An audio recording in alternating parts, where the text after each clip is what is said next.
Hello everyone, I'm Rishi Persad and welcome back to another episode of Racing Weekly, a podcast and YouTube show brought to you by oddschecker in association with Bet365. Sam Turner alongside me, as always, to reflect on the action from Royal Ascot. A little bit later in the show, we'll be hearing from a couple of people who had a very good week in Berkshire, Rossa Ryan and Tom Clover.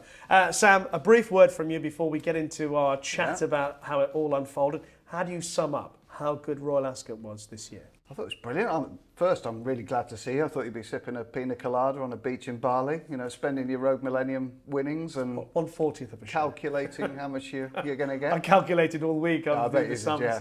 I bet you did. So congratulations to you. Thank you. I'm sure we won't mention it much through the podcast, will we? No, of course not. But I thought it was a brilliant week. I thought the prizes were quite evenly spread. I know you had the Frankie factor going all the way through the week, and that.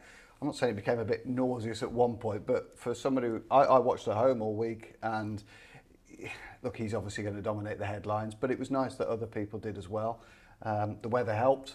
The crowds built towards the weekend as well. I thought there was some brilliant racing. I didn't think there was too much of a draw bias. I know Chris Stickles came in for a bit of stick for watering the first day. I'm normally on a clerk of the course's case a little bit, but I thought he was damned if he did and damned if he didn't there. I thought he produced a lovely racing surface, and we got some great racing, some shocks, but some great racing. Yeah, it was great racing. So let's have a look back at the best of it now in Racing Recap. So we start Racing Recap on the opening day of Royal Ascot 2023. Obviously, a trio of Group 1s to reflect on, the Queen Anne, the King's Stand, the St James's Palace. Let's deal with Triple Time first of all. Very good week for Neil Cannon, as he said in his own words, start with and finish with a bang. Yeah, absolutely.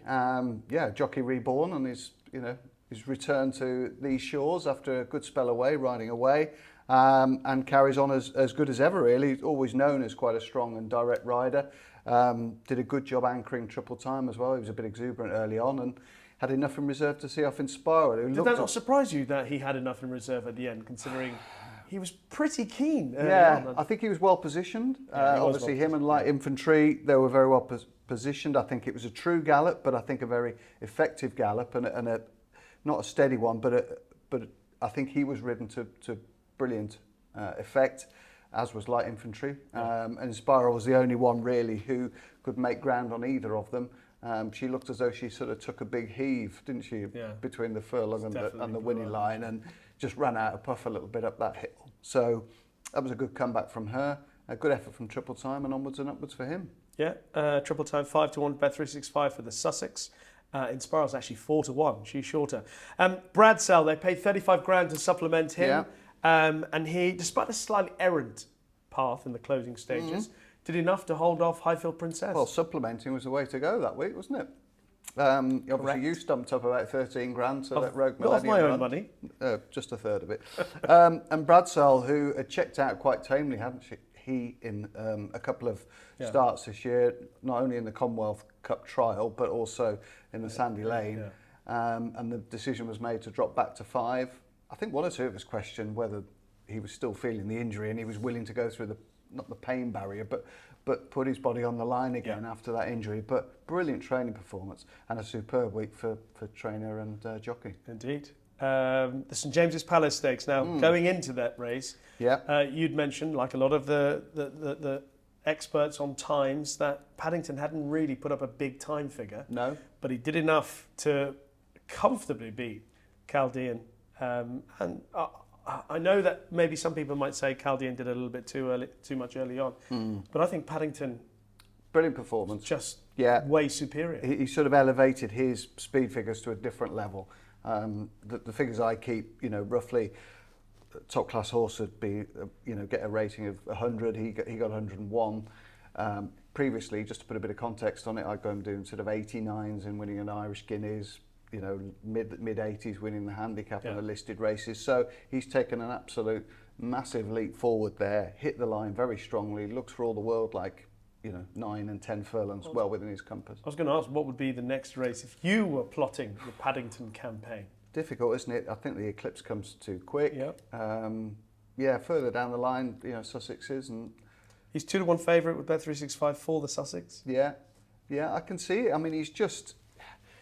you know, he slipped into a handicap at the Curragh early part of the season. I can't quite get that out of my head that he's made all that ground so quickly. But he put a good stamp on that race. I felt a little bit for Frankie Dettori. I think those inside draws on the round track at Ascot, they're very, very difficult. We don't see many horses sort of drawn 1, 2, 3 over those mile and a quarter, mile and a half races really excel. Bolshoi Ballet was probably the one horse, along with Chaldean, who did well from one of those inside berths. So I thought he was damned if he did and damned if he didn't with Chaldean a little bit. He had to go forward from 1.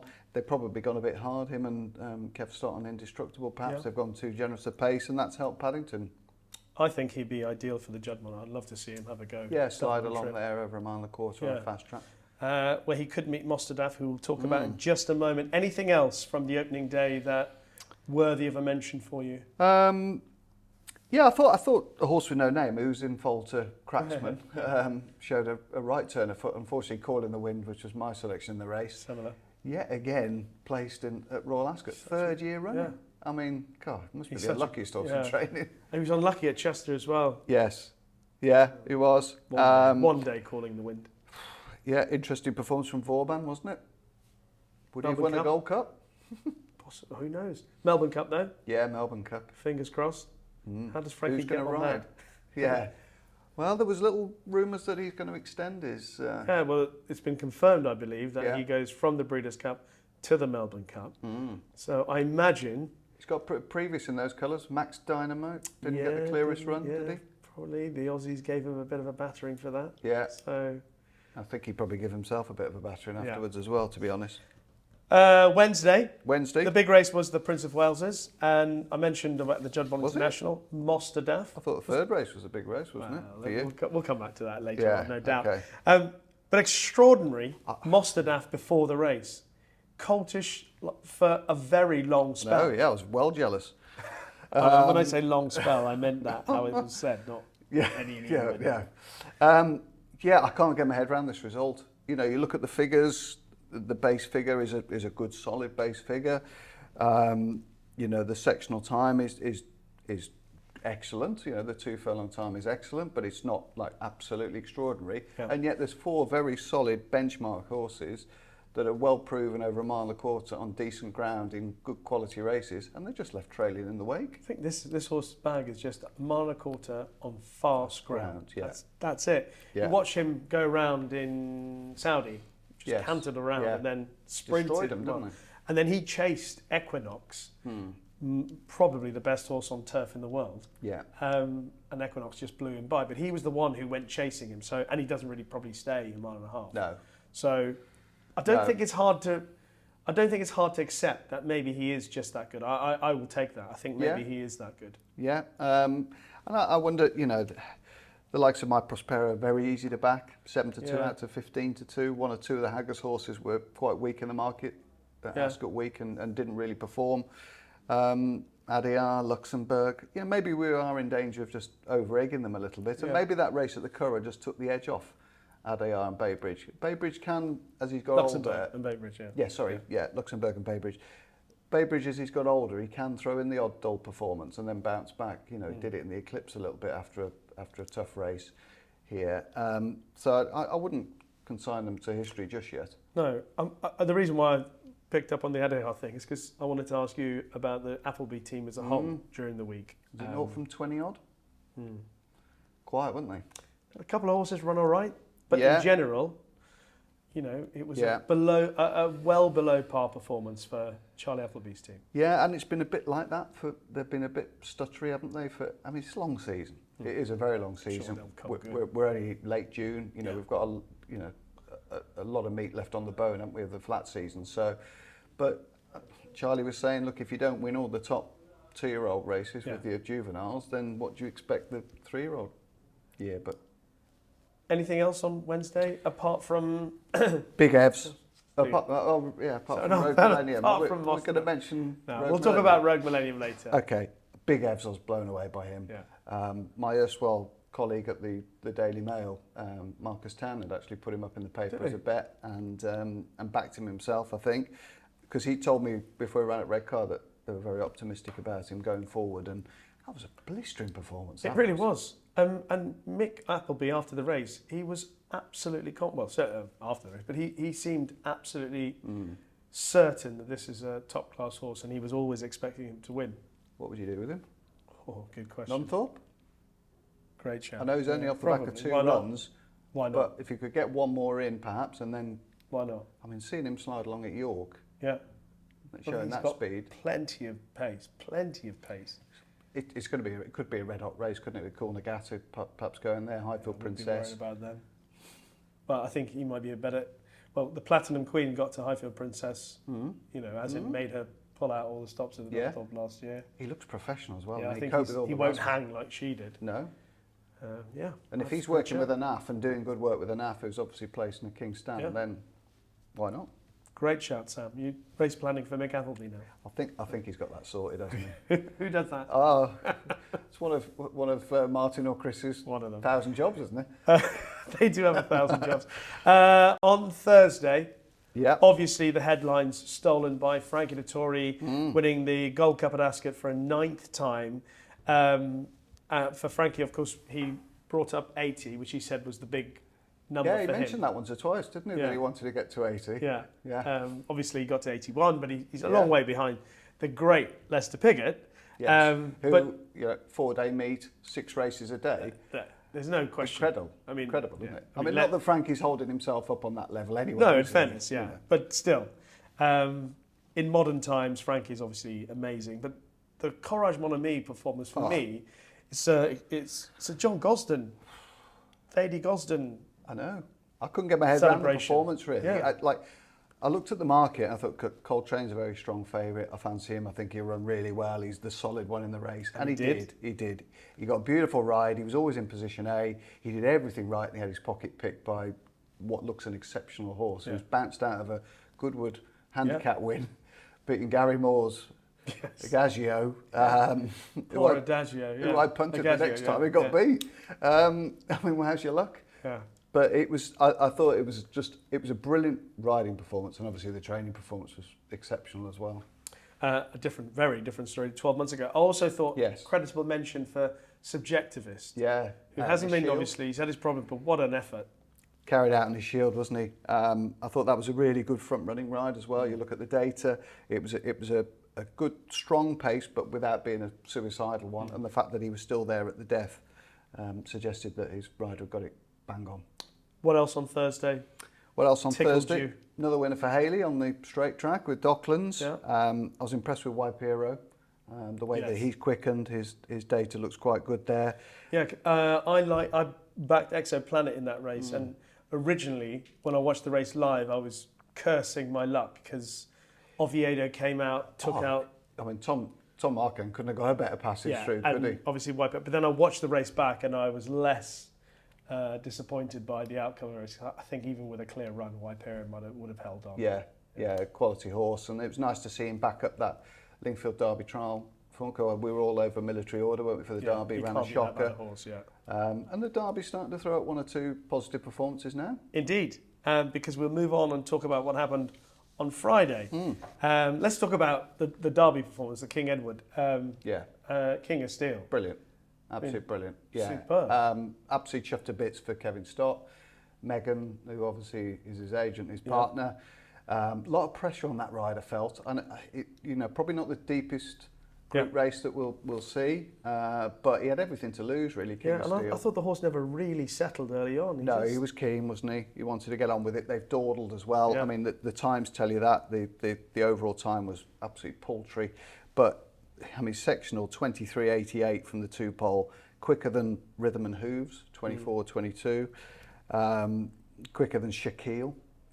This horse has got gears, serious gears, and he's learning on the job as well. And as everybody's commented, he's a big beast of a thing as well, just like yourself. When you're strolling around the parade, people commenting on that, aren't they? Everyone notices my size. And I've just made up for Kevin. Everyone needs sort of a headline horse, a marquee horse. This is the one. It's a pressure job. We know that Kia puts certain pressures on his riders and his trainers and everybody involved. He invests a lot of money in the game. So to have a good quality horse like this to go forward, and it took some guts as well to run him so quick after Epsom. Indeed. He had a hard race at Epsom. It was the first time Kev ever sat on him, and he was chastising himself and full of recrimination afterwards. But he got mowed down by a very good horse. I think he's an arc play, King of Steel. Do you? Well, you watch him win his race at Nottingham last year in very soft ground. Yeah, true. And I just watched the way he's developing. I mean, obviously, he's a massive horse. He's enormous. He's like an elephant. And I just think... Quick elephant. Well, he's going to go for the Grand Prix de Paris. Yeah. That seemed to be the plan immediately after the race. And I'm thinking, if that's the case, then what would they run him after that? Yeah. Probably maybe the Niel and then the Arc. He just needs minding for me. Obviously, he's a big frame of horse. I mean, look, he's trained by an exceptional trainer, and there's good people involved with him, so they don't need me to tell him what. But if you treat him like a good horse this year, we can see what jump they make from 3 to 4. And Roger's very good with those sort of horses that he gives time to. I'm sure they'll mind him. I hope they do anyway. Yeah. One of the most extraordinary performances of the week came in the Commonwealth Cup. Yeah. Shaquille thought the race was over, as did trainer Julie Camacho within moments of the gates opening. She said, I thought we'd blown it. Yeah. Yeah, and so did everybody else. But a sheen, ice through the veins. And that's why you pay the top bucks for the top men, isn't it? Because he was brilliant on it. And the horse has just got unbelievable ability to overcome his... I won't say his temperament, but it is threatening to get the better of him. But they do brilliant work with him, don't they? Julie Camacho and Steve, her partner, they obviously mind him very well at home. That they know all his idiosyncrasies, and he's doing his best to handicap himself in races. He's almost bolted through that Newby race and bolted up in a strong time. He's then sort of fallen out the stalls and reared in the air and given top quality sprinters 3 or 4 lengths. I suppose if there's one place you can get away with that, it's Ascot. When they get racing quite a long way out, suits a horse that, and it might just teach him a little bit. He might have learnt a lot from that Ascot race. Well, hopefully he's 3-1 favourite with Bet365 for the July Cup. Yeah. The runner-up, Little Big Bear, 4-1 for the same race. I mean, I thought Shaquille sort of put his stamp on the race that he's the best sprinting 3-year-old around, isn't he? Yeah, I felt the race was a little bit unsatisfactory. Not for the Camacho team, but everything drawn as you look down the track to the right of the stalls break. None of them really got involved, did they? The likes of Marban, Sakir, who was a massive drifter on the day, Lezu.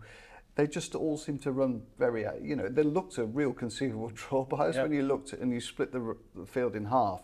And there was a pocket of 5 or 6 of them over on the other side, or a little group of 5 or 6 of them over the other side, and they had the race between them from a long way out. And Shaquille was the one that was well positioned and quick and up the best to win it. How about the Coronation Stakes? How good do you think Tahira was on the day? I think we can see. I think she can be better. I think she's had quite a busy spring going into early summer. There wasn't a staggering pace. It was pretty steady. The closing off percentages teach you that, and I think she won, didn't she? And she won in spite of those things. And I think she was always in control of the race. Yeah, absolutely. And obviously the runner-ups run a blinder, Remarque. She's a very good filly, isn't she? She is, yeah. She's a slow learner. Yeah. It's going to come together soon, though, won't it? At some point. Yeah, I think so. She's slower than me with an iPhone, to be honest. But it will, and it might be in the autumn. And hopefully the penny will drop with her. As Rafe Beckett observed afterwards, you don't see many of mine running a noseband, and she's a little bit starey, isn't she? And but she doesn't half lengthen, over a mile and a quarter with a bit of cut at the back end. Tahira's going to be given a break. Done it well. The second Coronation Stakes winner, a gap of 45 years in between the two. Overnight success, isn't it? And I asked the question. Possible of stepping her own trip might be considered, but I think the break will do a good comeback strong at the end of the season. Saturday. Now, I'm going to ask you to explain what happened in the QE2 Jubilee Stakes, because I don't understand how Carden. All I knew was after the race, I remember Charlie Hill said to me that Mrs. Hay told Jamie Spencer as he left the paddock, just don't fall off this year. Right, okay. Close in the King's Stand. Yeah. 12 months ago. There you go. Well, it was quite a low bar she set then, wasn't Well, it? he certainly didn't do that. I can't just explain think with it. these sprinters, I think anything can happen in these races, and we saw. I mean, look at the SPs this week: 150, 80, 50. I think Ascot, some horses on their day, they just haven't performed for whatever reason, and some have. And look, it's a believable result, isn't it? With Sacred there, with Highfield Princess there, with Artorias there. You know, they're the right horses that are in the frame. And for some reason, Jamie Spencer on the straight track, you know, he's one of a few jockeys, I think, that ride that straight track absolutely unbelievable. I think Holly Doyle, Danny Tudhope, Spencer was the forerunner, I think. And yeah, he overdoes it a little bit. Al Bashir in the Wokingham has probably charged home, and he might wanted to have started that run a little bit earlier. But a lot of the time, he gets it right, like a Witch Hunter, like a Carden, and I'm sure his straight track profit and loss, to a pound level stake, I'm sure you'd probably be in profit over 10 years. Hayley Turner actually matching him quite nicely. I've never mentioned Hayley. I should have remembered my erstwhile colleague. You did. You mentioned Docklands. What else over the week? I mean, River Tiber, 10-1 favourite with Bet365 for the Guineas. Gregory, 3-1 favourite for the Ledger with Bet365. A royal winner in the King George Stakes. Desert Hero, important. Yeah, it was. Phenomenal ride from Tom Marquand. I know the pace collapsed. They went too hard early doors, and for that purpose, I would look at one or two of the horses that were pretty aggressively ridden in that, and keep them on side going forward. Certainly for the July meeting and beyond. For York. But yeah, I thought that was a superb ride. Good bit of training as well. It wasn't the greatest week for the Haggis team because they didn't get one or two of their main hopes there. Oh, that was painful for them. And they had some injury problems going into the meeting as well. So, but they still emerged with a winner, and it was such a high-profile winner. And I think that was one of the positives of the week. Look, I'm not especially a royalist, but I think it was brilliant to see the reception the King and the Queen got. And the enjoyment that they had from it, and I think that's very important for racing going forward. Yeah, I think we should not underplay the influence. I can't believe the Daily Mail didn't. I mean, the King's had a win, and we didn't even put it on the front page. That's ridiculous. Absolutely unbelievable. Come on, Daily Mail. What's happening? Get your act together. Okay, I'm going to ask you for one horse from Royal Ascot that you would like to see, that you would think when next time it races is going to win anything over 5 days, Sam. Anything. One horse from Royal Ascot that you think, everybody, Racing Weekly, listen up, everyone, because Sam is going to give you a winner. That race we just talked about, the King's winner. Desert Heroes win. Yeah, Land Legend. Land Legend. Land Legend. Just watched that one back on the videos. Yes. I'm sure everybody's seen it. I'm not reinventing the wheel here, but held up at the back, made up good late ground. Bit unlucky. Yes, he was quickening into a pace that was collapsing, which was helping, but he got done on the rail. Somewhere like York could be ideal, perhaps something like the Melrose. All right. Well, might end up with a horse that I also like from that race called Perfuse. Yes. Who did too much too soon and then emptied out late on. He looked like the winner turning in for me, and then I'm sure he is a top class horse of the future. So Perfuse. So a couple of names to remember from our racing recap from Royal Ascot. But now we can hear from a couple of guys who actually had an even better Royal Ascot than we did. In a moment, Rossa Ryan. But first of all, Tom Clover. Well, I am extremely delighted to welcome first time ever Royal Ascot winning trainer, Tom Clover, to Racing Weekly. Courtesy of one of the great fillies of all time, Tom. Rogue shameless. Come on. Shameless. No, okay, she's a tremendous filly. But Rogue Millennium, Tom, regardless of all the hype around what I'm saying, she must mean a hell of a lot to you, Jackie, and the team. God, absolutely, Rishi. I suppose from the early stages of having her, she was always a really gorgeous filly. And she's just developed into the most stunning looking filly anyway. And so she is gorgeous to look at, watch and train in the mornings. And she is very special to all of us. And actually in the winter, when she was sort of, she just started to train quite nicely sort of through the early spring and thought, gosh, going well. And the lads on one very cold sort of frosty morning said, don't worry, boss, if she wins a group race, we'll go out to Unique. Are you keen for it? And I said, yeah, of course, absolutely. I'll be there in a heartbeat. So Unique's a club in Newmarket. Wow. Not the finest club, I must say, but it's a club nonetheless. And anyway, I was good to my word. And on Saturday night, we sort of all went out for a nice Chinese at the fountain, and needless to say, we were the first ones in unique at 11:15, and had a good party anyway, and there were some entertaining dance moves, so that was good fun. Well, it's the opposite, isn't it? It's every silver lining has a cloud, I suppose. Tell me about the story about her performance in the Duke of Cambridge. Obviously know that you forked out, or Rogues forked out 13 grand to supplement her for the race. It can't have been that simple a decision, because I think that was it the Hoppings that might have been the plan again for her. Absolutely, Rishi. I suppose when we went to York for Middleton, we followed Free Win through, and they didn't go overly hard that day, and she just showed so much speed in sort of the way she travels in behind other horses, and she was able to pick up very good, and her fractions the last 3 furlongs that day were really really strong fractions, and she just in her homework had been getting sharper and sharper, and we could put her in behind a highly rated sort of 6 furlong horse, and she travelled really well in behind it and come up sides absolutely fine. But just the way she travels in behind horses, she just looks like was getting quicker. And so I suppose with your breeding sort of hat on slightly, just if you can get a mile bit of black type, I suppose it sort of all helps as well. And going to a stiff mile at Ascot where you can sort of get her toe along and give her every chance, sort of just felt like it was sort of certainly worth a go. And we'd hope that she sort of would go run as she did, and I suppose also you could half argue sort of over 10 furlongs. She never really saw them out really well at her races over 10 furlongs. She sort of always travelled like she'd go and do it, and she never quite did. So anyway, it was a plan, and it's just lovely when a plan comes together, isn't it?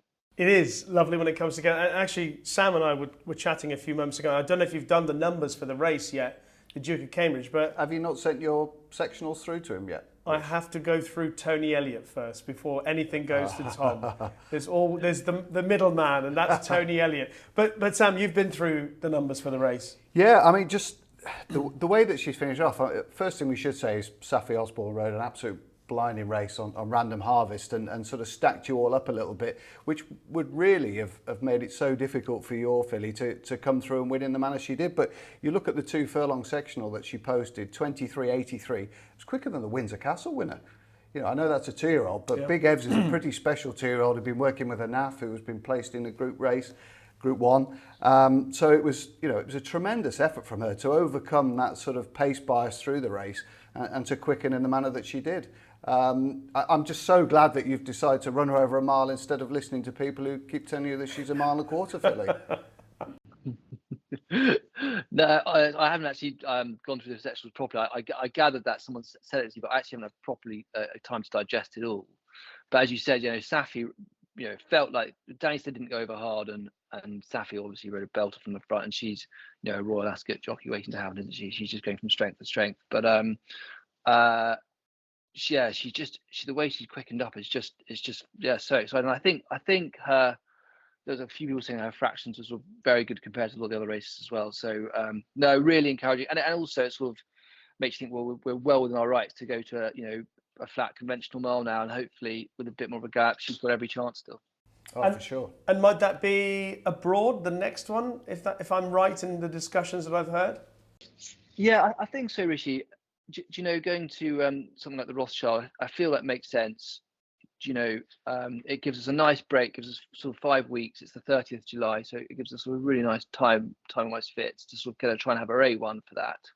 She travels away well. We didn't put her in the Falmouth. She didn't run particularly well on the Rowley Mile back end of last year. She might have been over the top then, but still, I just didn't sort of sit right going to a really easy mile potentially on a track where, although it's like different, Newmarket's are relatively similar, and didn't sit right sort of looking at that so close to Newmarket afterwards. So yeah, I feel like the Rothschild is a really nice fit for her, and hopefully give her a chance of getting some black type at Group 1 level. As Mr. Gosden always says, very difficult to back up within a couple of weeks after a hard race at Ascot, so it looks a wise move, doesn't it? Yeah. And Tom, just tell me about the experience of a Royal Ascot winner. Obviously, on the day, there were a lot of people jumping around the winner's enclosure. They were besides themselves, some people. But I noticed that whilst obviously you were over the moon, I could tell that you were just drinking it all in. You kept your cool quite well, considering.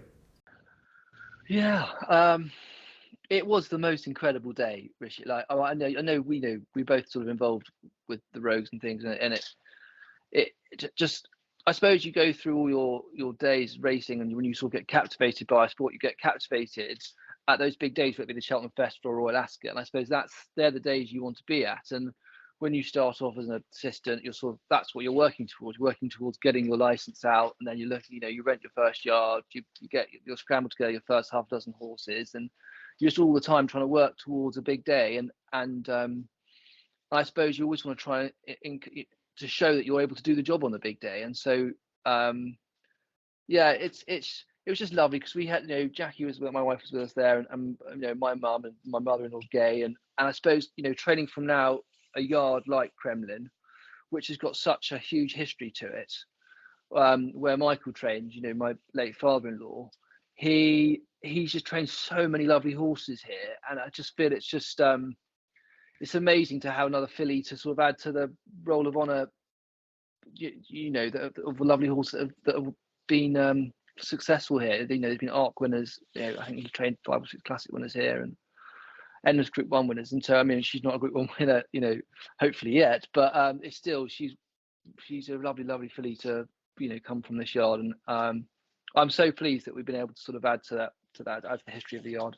But just to be a little bit personal, Tom, because I think there's a perception in the sport that, if you are associated with some certain people, if you're in a certain stable, like yourself, you're at Michael's old place and you're obviously married to his daughter, that things come relatively easy, or that things come easier for some people than it does for others.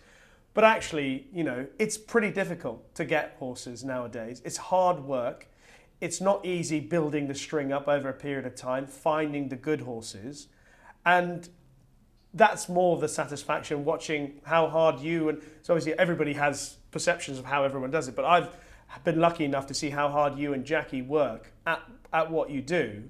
And there was a very, very lovely moment at the end of it all. It wasn't on the day at Ascot, it was at the end of the whole day, when on the Rogues Gallery WhatsApp group we have, there was a video posted of Jackie walking to Millie's box, and Millie had her head out the box and Jackie gave her a hug and a kiss. And that was the best moment of it all for me, because that was sort of I felt the satisfaction of a job well done. And steady on, Rishi, I'm filling up here. What do you say, Tom? I do. I mean, it was the whole day was overwhelming. I wish I could do it all again, and we went there. But then at the same time, we're all there because of the filly, and Jackie and I had a lovely time sort of there, and had a few drinks, and it was great. But we got home and we just wanted to go and see her because we're all there for her, and we just love her. We just love her. Carrie, who rides her every day, loves her, and she's a very special filly for us. And so, yeah, I hope that that video gets across. How much she sort of the filly means to us. And as you say, it's that sort of sense of, we've done it. You dream about it all your life to get to a period of where you sort of can try and go and have a big day like that. And it's just so brilliant with being able to do it with her. And I hopefully now we can just kick on and have some more, because it's brilliant. Yeah, it's all very well, like you say, Rish, people will say, well, you have an opportunity. You've got to grab that opportunity. Look at the people you're trying to mix it with, the Aidan O'Briens of this world, the Joseph O'Briens of this world, the Donegal O'Briens of this world. There's a raft of them all coming across the Irish Sea, and you've got to try and compete with these people, Tom. And Absolutely. And actually, I'd like to, I think it's also very satisfying for us where, it's very hard to compete at the sales at the moment. They are really, really strong, and, the nice horses really stand out, and there's usually sort of often paid overs for, I call it. We always try to sales and look for value, and try and, find angles where we can try and buy horses with a bit of a page that will take a floor, and try and take a fold and just try a bit of a page to try and get some nice horses in the yard, and to go to the sales and buy her, for relatively little money and 35,000 guineas is, it's just really, satisfying, because, hopefully then you do hope that you can get some of the owner breeders, that you can just see you can do that job as well, and or the bigger owners can sort of come along as well for the ride, which would be terrific if they could. I know it may be crazy talk, Tom, but I've been texting Tony saying that I think the QE2 at the end of the season on good ground, if it's not terrible ground, I don't think it's the most ridiculous idea to see her run a big race in that, seeing how well she ran in the Duke of Cambridge on the track. Yeah, I don't mind the ground, Rishi. It's more a concern of her being over the top would be a worry. She went in her coat quite early last year, and I think, as I said the same thing to Tone. I think the Rothschild fits. I'm not in love with the Matron currently. Back in going to Ireland on the sort of a tough track against lots of, I think, could be really tough race. I don't know where you go instead. We're not going to go to a Nassau, but I know that's the same time as Rothschild. But those races don't necessarily fit. Whereas back at Ascot could. It's just trying to make sure she's not over the had enough for the year. And she's a filly that comes to hand really early on, and hence she's just trotting now. She was trotting this morning, and we'll try and give her just a week's trotting. She's been out in the pen, turning herself inside out. It scared me to death. And goes to the Rothschild. But then, yeah, absolutely. Ascot would be something to really, really consider. I think back in the year, I'd just love to be there with a filly, with the filly A1, because who knows how well she could run if she was. Oh my God, I'm crying already. Honestly, the thought of her running in the Q2 is too much to bear already. Tom, I should probably ask you as well, is there anything running in the next week or so that may be worth keeping an eye out? Another Rogue lined up? Rose, what have we got? So there's a filly running tomorrow at Newbury who first time out, called Rogue Rosie. She won a nice race, and she looks nice. The Rose have got sort of half a dozen 2-year-olds that are on race, and there's one that goes nicely. He's not going to be out for a bit, but a horse called Rogue Encore, who I like, who I think will be a nice racehorse when he hits the track. I'd hope it'll be sort of a month away. And then in terms of things running this week, a horse I'm looking forward to running on debut would be a horse called Witness Stand, who runs at Chester on Friday. I'd hope he'd run a nice race. Fingers crossed, yes. The draw's not always kind to Tom Clover's horses there. Tom, thank you so much for joining us. Congratulations to you, Jackie, the team, the Rogues as well, but especially to Millie. Give her a pat from the Racing Weekly team. Wonderful stuff at Royal Ascot in the Duke of Cambridge. Pleasure, Rishi. Thanks for having me. Well done, Tom. Thank you. We are delighted to welcome one of the stars of Royal Ascot last week, Rossa Ryan. A couple of winners, Rossa. Plus, of course, you could have had a couple more, a couple of necks here and there, and who knows. But let's just start with your own reflection on how you summed up your Royal Ascot 2023. It was better than I expected. I went into the week, there was no real pressure. Everything. I think the shortest price I rode was 12-1. So everything was, if we can get them into the first 3, we've run massive. So yeah, it was definitely one to remember. Well, should we start with your first winner? And I remember it vividly because Sam was reminding me as well that Richard Hoyles mentioned in commentary right at the end, Jimi Hendrix beats Sonny Liston. Now, you're probably still too young to be entirely aware of those characters, but obviously for those of a certain vintage, those two names carry a lot of cachet. But the performance of Jimi Hendrix was extraordinary considering how the race unfolded. Yeah, exactly. I mean, the thing was, to be fair to Rafe, he said to me, listen, if you land in front, let him roll away. He'll be happy. We've figured him out. He's just a bit claustrophobic, hence, he wears the blinkers. It's not really because of, he thinks about the job or anything. It's because it's just to keep him focused on what's ahead instead of the horses around him, and all the favourites were down our side, and the only thing we didn't have was pace, but I was firmly assured when Jim Crowley, there was the Nigel Tinkler horse as well, but when Jim got in the stalls, he said his was very keen. It was first time blinkered, and he was going to let him roll. So we had, we definitely had the the right horses around us to take us as far into the race as we needed them to. Well, you say that, but Sam, I mean, interestingly enough, looking at how the draw unfolded, you know, most of the action behind Jimi Hendrix ended up on the stand side. Yeah, I mean, look at those drawn, or the finished in fairly close proximity to you, Rossa, drawn 22, 29, 21, 20, 27, 25, 16, 24 and 30.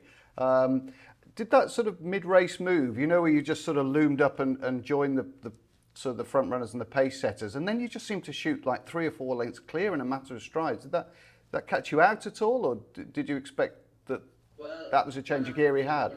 When I watched it back on ITV, you could see like the stand side group where their front runner was like 3/4 of the way back.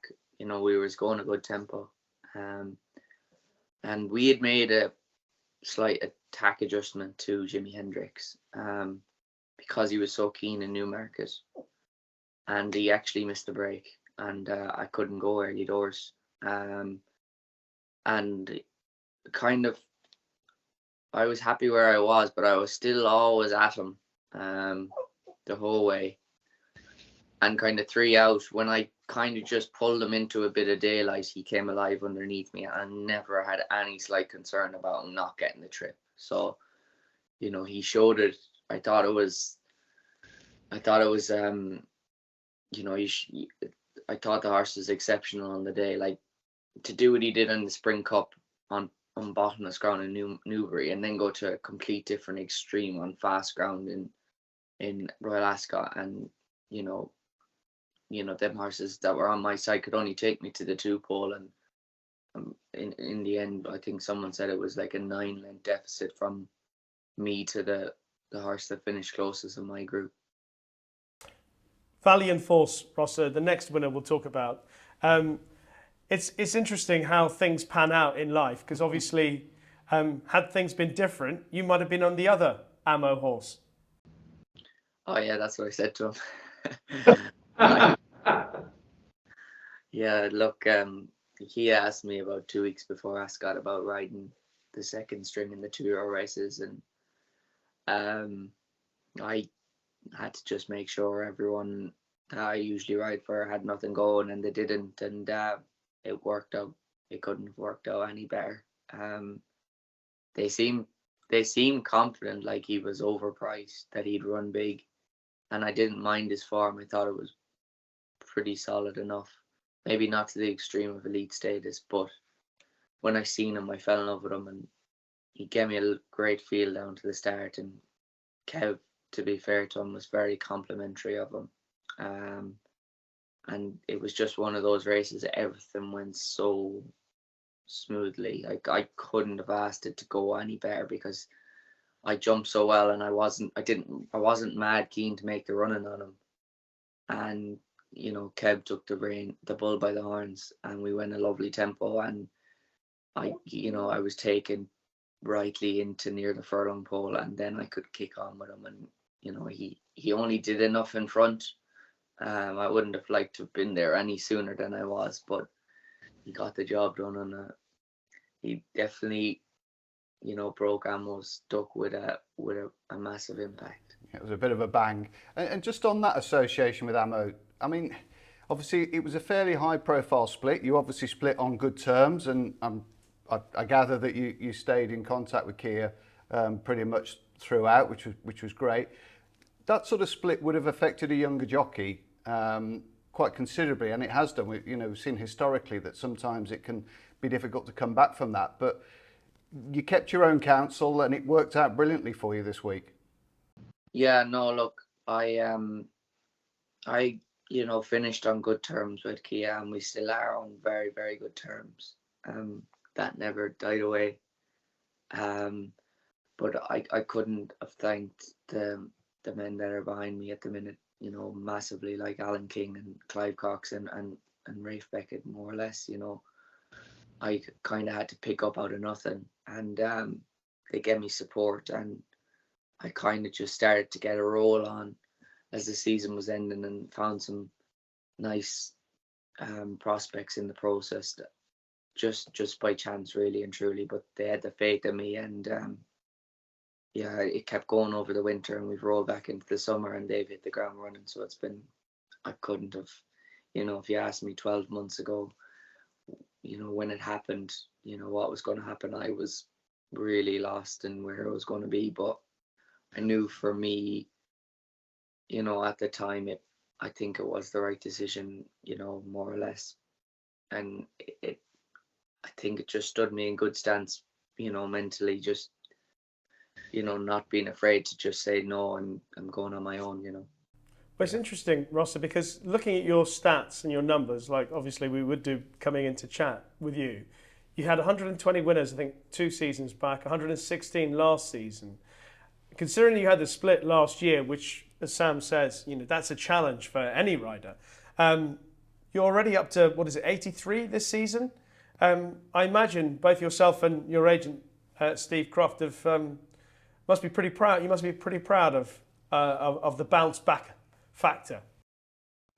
Yeah, I mean, he doesn't get enough recognition, really. He is the backbone to me, and he's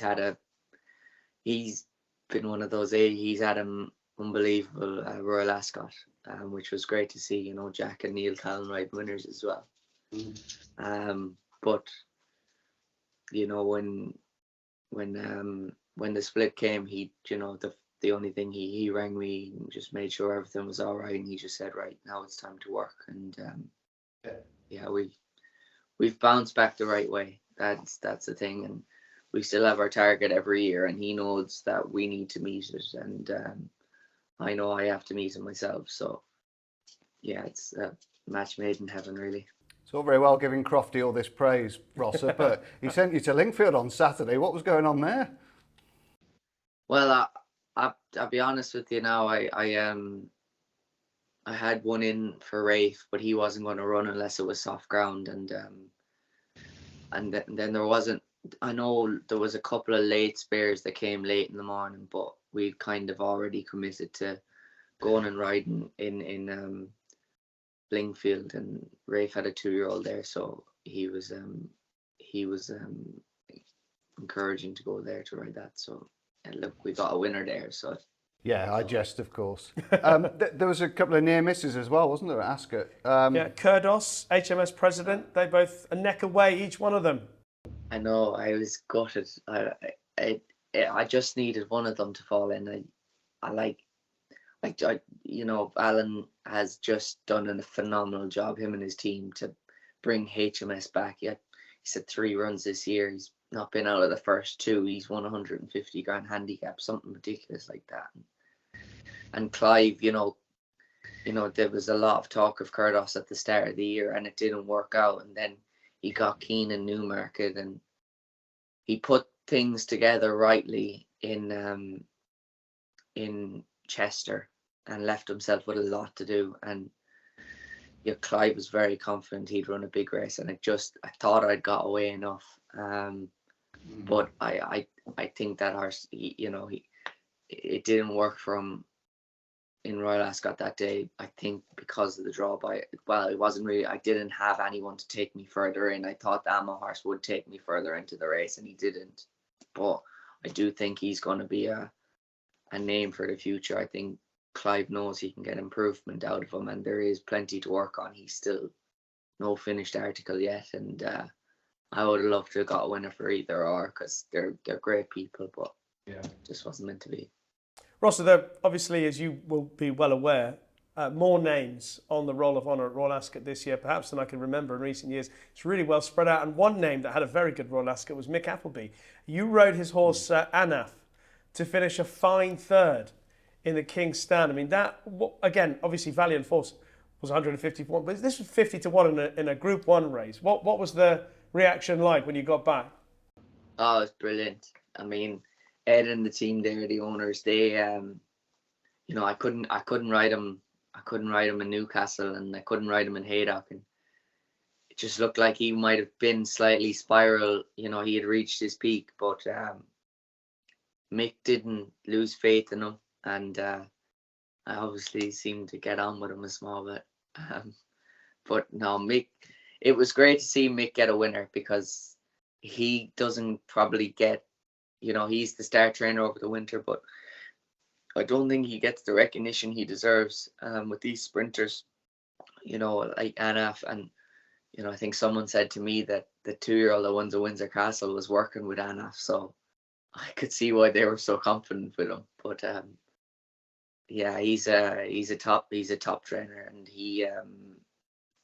it was great to see the likes of him and Julie Camacho and, you know, names away from the big names get on the score. William Muir, for instance, you know, I think that's what Royal Ascot is all about, and I think that's really what should be highlighted over the week of the, you know, the smaller trainers. Well, not to the extent of the horses that the bigger trainers have, but, you know, these people that are, you know, making the most of every opportunity they're getting, and they're proving it that they can do it as well. They just need ammunition, and it was great to see.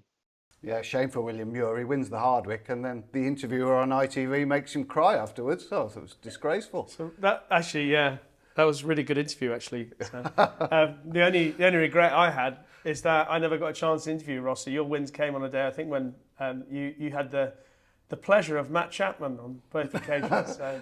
Define pleasure. Rossa, you talk about, you know, the new names, etc., and you talk about your position. You say, but to have two winners at Royal Ascot for those two for Ammo Racing one and for Rafe Beckett in particular. I mean, I imagine that, I know you could have ridden a couple more, but I mean, that in itself would be quite satisfying for you. That's the way I read it. Oh yeah, like to get one for Ammo, to get his first winner after, you know, Persian Force just getting touched off by what at the time he thought was a fluke, but then Bradsell went and did what he did, and he goes, oh well, maybe you are beaten by a better horse.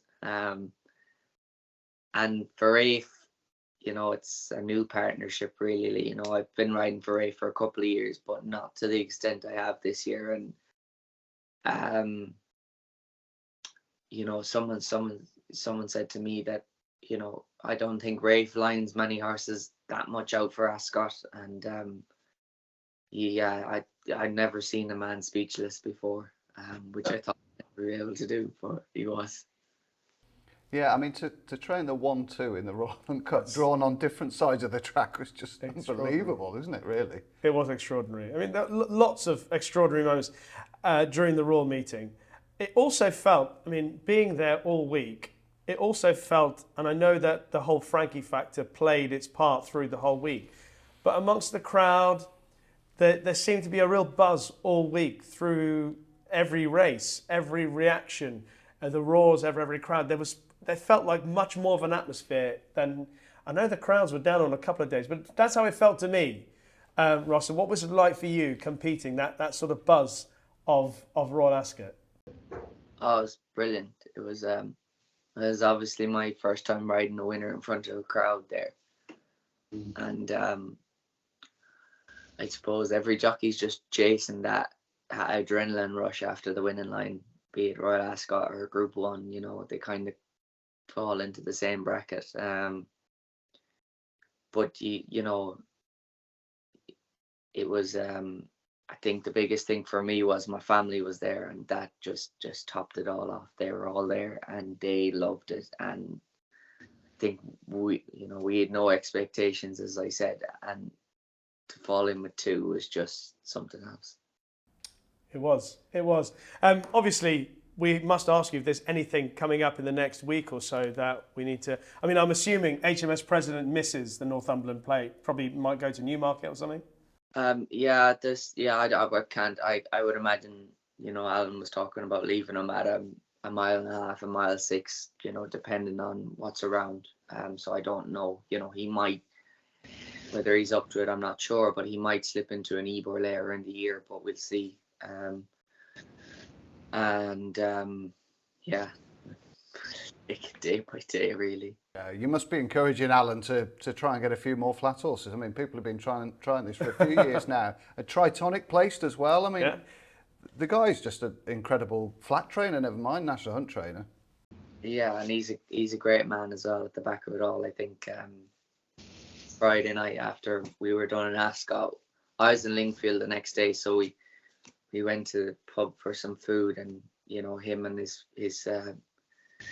family came as well, and it was good crack, and he was just like one of the lads, really. So yeah, he's a gentleman. So he's a few more coming out, but hopefully we'll see. One thing I wanted to ask you, obviously, you're one of the athletes competing. We work at Royal Ascot. People go racing at Royal Ascot. At the end of it all, we're knackered, and it feels like a big come down when you get to the weekend or you get to Sunday. You're not honestly saying what you do is work. No, well, I'm not saying that. I'm saying other people. I mean, I just coast. Do you jockeys have a come down after Royal Ascot? Because you're back at work anyway. I mean, obviously you went to Lingfield on the weekend. You went to Pontefract for the Sunday series. Do you have a come down as well after Royal Ascot? Well, I went to Pontefract yesterday. I got in the car, 3.5 hours up there. I didn't wake up till I was there. Oh. So it does take its toll, because we have to wait after racing and go see people and talk to people. It does take it out of you, to be fair. And still, if you're getting home late from Royal Ascot, and my parents were feeling it over the week, but yet and all, I was up and gone at 5:30 most mornings to go ride out, and then come back and sweat and go racing again. So yeah, it does take its toll. It has to, doesn't it? And then you ship up at Pontefract and get interviewed by Ollie Bell and Tom Stanley. I mean, gosh, good job you had a couple of winners in the week, isn't it? Well, I was about to say, this celebrity lifestyle, you do Luck on Sunday with the great man. Then you went up to... You on about Neil Channing? Neil Channing, that's who I meant, yeah. Sitting in between Neil and Nick. And then up to Pontefract for Ollie and Tom Stanley.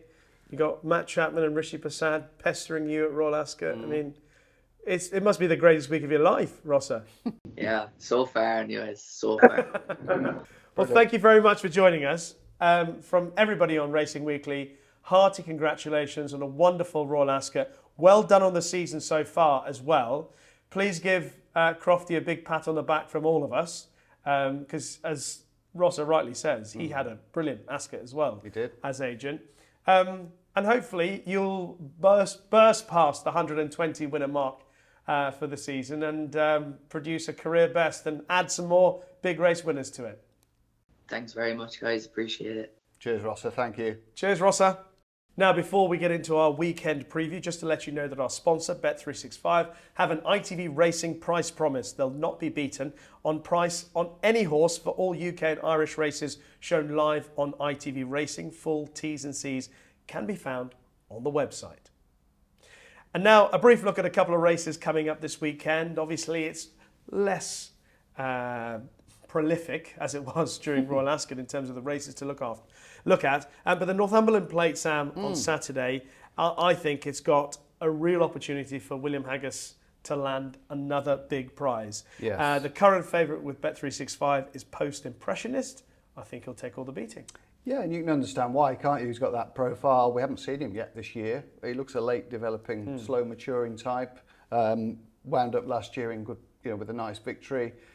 Looks feasibly handicapped. I noticed William's got a couple in. I think he's got Nathaniel Green in as well, who's been a bit underwhelming, but he did come out of a fairly decent race at Goodwood last time. Yeah, it worked out all right. I think the winner's gone on to do some reasonable stuff, hasn't he? Nothing special. So we're not privy to the 5-day decks yet, so we don't quite know how many. There's 90 at the stage that we're looking at, so unfortunately we haven't got those. But yeah, I agree with you. I think Post Impressionist, if he gets a good post draw, then I think he certainly deserves to be favourite. I think there's a couple of horses of interest. If Zoffy backed up quite quickly from his run at Ascot on Tuesday, he came from a mile back, didn't he? In that a horse with no name race. The Ascot Stakes, I thought it was a really good run. Came round the Cape as well. I thought it was a really good performance from him. Adjuvant is a horse that's going the right way for Michael Bell. Taken with him. We haven't seen him for 45 days, so I'm guessing that this has probably been the target for him. And the good old boy, Rainbow Dreamer. God bless him. We loves the artificial surface. Loves the artificial surface. Loves Newcastle. And we saw this week with some of the staying races this week. The Grand Vizier at the age of 9 and Stratham's turning up at 10. If these old boys retain their enthusiasm, a bit like me and you, every dog has his day occasionally. Thank goodness for that. I do like Post Impressions as well, Sam. I think the last couple of runs at the end, he's unlucky on his penultimate start last season, couldn't get a run late on and wasn't beaten that far. And then he came out, he won his final race of the season, beat a few of the rivals who finished ahead of him on that occasion. He's also got form at Newcastle. He's run well on that surface before. And the likelihood is he is even better than where he is in the handicap. He ran up against quite a decent horse there once, didn't he? Did he? Eldar Eldarov. That was all right, wasn't it? Yeah, not bad form. Again, form got a boost here and there. He's off a marker 95. Well, speaking of classic horses, the Irish Derby. Yeah. It looks straightforward for Auguste Rodin to follow up his win in the Derby at Epsom at the Curragh. He's the 1-3 favourite. I expect perhaps White Birch, Sprewell to line up against him. Yes, yeah, you'd hope so. Don't know whether Military Order will make it across or whether he'll need a bit more time after Epsom. But I think the one I like is Sprewell. I thought he just didn't handle the track particularly well at Epsom. I think he's a lot better than that performance. And I think it's still a very good performance. Still quite early on in his career, as it is for a lot of these 3-year-olds. We're not even midsummer really. Although the nights aren't drawing in, somebody told me yesterday. And I think the more conventional track will play to his strengths. The worry for me, if the ground is fairly quick at the Curragh with White Birch, is if you get behind there, it can be it's a really difficult place to make up ground on quality colts. And we know Auguste Rodin is a quality colt, and we know that Ballydoyle are probably going to try and control the race. Yeah. What's it? Aidan won it 13 times since Galileo in 2001. Well, it'll be 15 were he to win it this year, isn't it? Is right? 7 straight, 2006 to 2012. A record-extending victory in sight, yes. Aidan O'Brien. And, of course, King of Steel winning only added to the confidence White Hero as well. Auguste Rodin. So, form is strong, the reputation continues. Anything else at all for the week ahead? No, just done. those. Yeah, bit of cricket this week, haven't we? Bit of cricket? Yeah, Lords, Wednesday. Yeah. Oh, sorry, I thought you were talking about the World Cup qualifiers going on. Oh, the West Indies. Yeah, no, that's sort of gone under my radar a little bit. Beaten by Zimbabwe. You got beat by Zimbabwe. Have you beat Oman? Have you got to play them yet? We beat Nepal. Oh, well done. And nice work. USA. Right, okay. Currently in control against the Netherlands. Oh, right. So those are words you thought you never wanted to utter. On the day that England were coming to a conclusion in their test match against Australia, the West Indies were playing the USA in a World Cup qualifier. Fallen. We've fallen, Sam. And you gave Mr. Lara a good whipping on the golf course as well last week as well. Every dog has their day. Every dog has a... And he was playing right-handed as well. So. Was he? So I can't take too much credit for that. Sam, thank you very much. Brilliant. Enjoy it. It's been wonderful to be back in the studio here.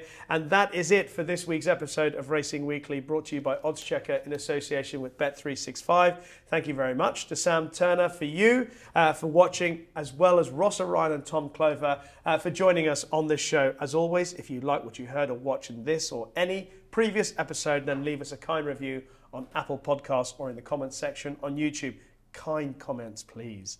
I know that some people don't like me, so it's fine. I don't even read them anymore. You write them.